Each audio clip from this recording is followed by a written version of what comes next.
After one of the biggest crypto exchanges, FTX's collapse, the market is in a shock right now. And everyone's very cautious of any and every exchange that there is.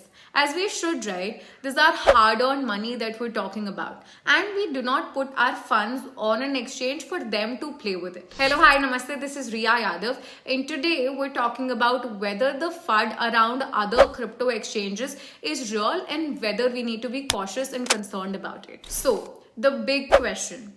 Which could be the next crypto exchange that could fall, if at all there is any. Actually, let's make this a series of validating all the FUD and facts around other crypto exchanges. And today, in the first part of this series, let's talk about Crypto.com. So many crypto investors took to Twitter to speculate if Crypto.com could collapse next. There were speculations that other exchanges could have a similar liquidity crunch since such a big exchange and a market maker's fall could have a domino effect on the industry, and especially Crypto.com because of these three major reasons. Firstly, it sent $400 million to another crypto exchange called Gate.io. Second, its relation with or exposure to FTX. Third, it too has its own CRO token, CRO, which was rebranded and all, but more on that later. And fourth, a lot of people came to Twitter to claim that their withdrawals were not coming through. Now let's break down each of these individually. Firstly, the $400 million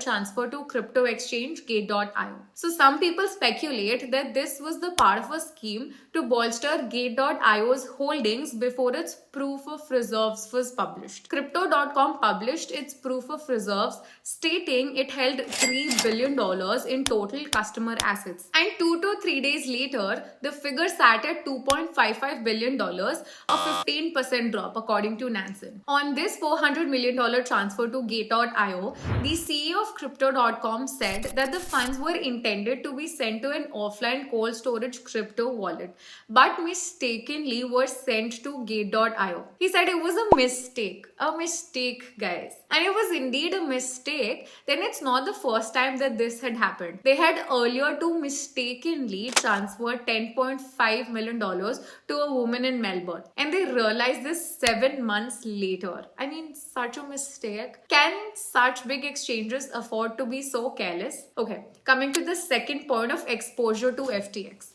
So Crypto.com had sent $1 billion to FTX over a year, and recently the CEO confirmed that they recovered $990 million from FTX and only had exposure of around $10 million when FTX shut down. An audit of Crypto.com is underway, which will clear a lot of these doubts. Now coming to the third point of having an exchange token CRO.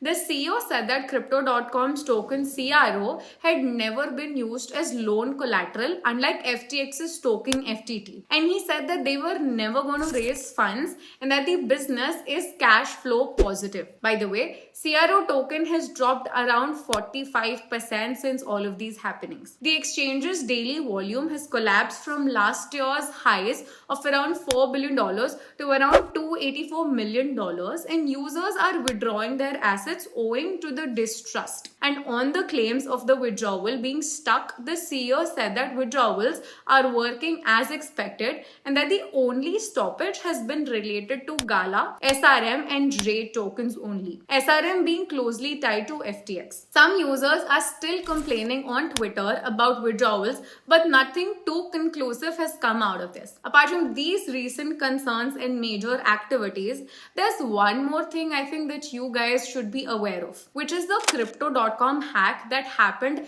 in Jan 2022 earlier this year. Attackers stole an estimate of $33.7 million in token from the users. By taking advantage of this 2FA bypass, the attackers were able to extract assets from the accounts of 483 Crypto.com users. On the hack, the early statements of the CEO were misleading and claimed that no customer funds were lost, despite there was clear clear evidence of the contrary. Then later, Crypto.com reimbursed the customers of their losses. So the question is, do we believe him now because he even lied earlier? So these were the 4 major concerns people had, and I've tried to put out facts and information around these concerns. Hope these points help you make an informed decision about Crypto.com. Stay safe, guys. These are very risky times in the industry, and this year has seen multiple collapses, which has been hard and will continue to have catastrophic effects on the industry and you and me. So stay updated and stay safe. Just one last thing, this video has no financial advice at all,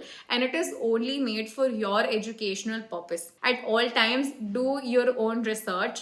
DYOR. I'll see you in the next video. Till then, bye bye.